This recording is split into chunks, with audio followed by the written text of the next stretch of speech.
৮ বছর আগে যশোরে নির্মিত দেশের প্রথম সমন্বিত বর্জ্য ব্যবস্থাপনা প্লান্ট কোনো কাজেই আসছে না।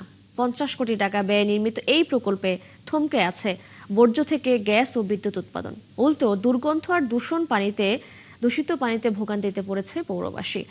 সম্প্রতি প্লান্টটি দেখার পর অসন্তোষ জানান স্থানীয় সরকার প্রতিমন্ত্রী। এস এম ফরহাদের তথ্য ছবিতে প্রতিবেদন। বর্জ্যকে সম্পদে রূপান্তরের স্বপ্ন নিয়ে যশোরের হামিদপুরে 2018 সালে 13 একর জমিতে প্রায় 50 কোটি টাকা ব্যয়ে নির্মিত হয় দেশের প্রথম সমন্বিত বর্জ্য ব্যবস্থাপনা প্ল্যান্টটি।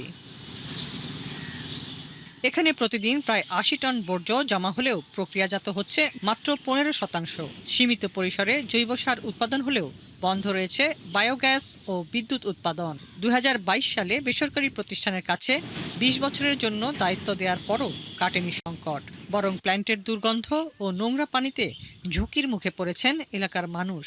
শুধু নামে তো মনে করেন আমলিগের আমলে সব বড় বড় প্রজেক্ট করিল, কিন্তু সেই প্রজেক্টের তো কোনো কার্যক্রম নেই। এখানে প্রচন্ড গন্ধ, এই গন্ধার কারণে মনে করেন লোকজন এখানে এসে দাঁড়াতে পারে না।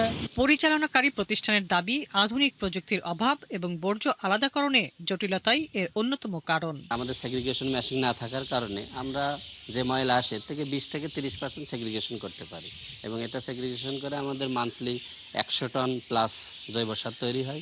পৌর কর্তৃপক্ষ বলছে প্ল্যান্টটির কার্যক্রমে গতি ফেরাতে প্রয়োজনীয় উদ্যোগ নেওয়া হয়েছে। কাজ বাকি আছে, যেমন ইন্টারনাল ড্রেনেজ সিস্টেম এবং বাউন্ডারি ওয়াল, এগুলো তৈরি করা হবে খুব শীঘ্রই। এবং আসলে এখন ময়লার অনেক স্তূপ তৈরি হয়ে গেছে, সেগুলো আসলে সঠিকভাবে ল্যান্ডফিল করতে হবে আর কি। সম্প্রতি প্ল্যান্টটি দেখতে এসে ক্ষোভ প্রকাশ করেন স্থানীয় সরকার প্রতিমন্ত্রী। পরে তিনি প্রতিষ্ঠানটি পূর্ণ সক্ষমতায় চালুর আশ্বাস দেন।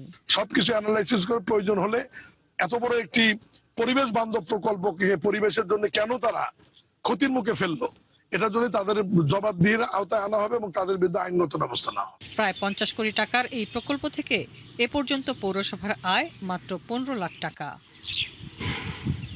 হাসিবা আলী বর্ণা, 71।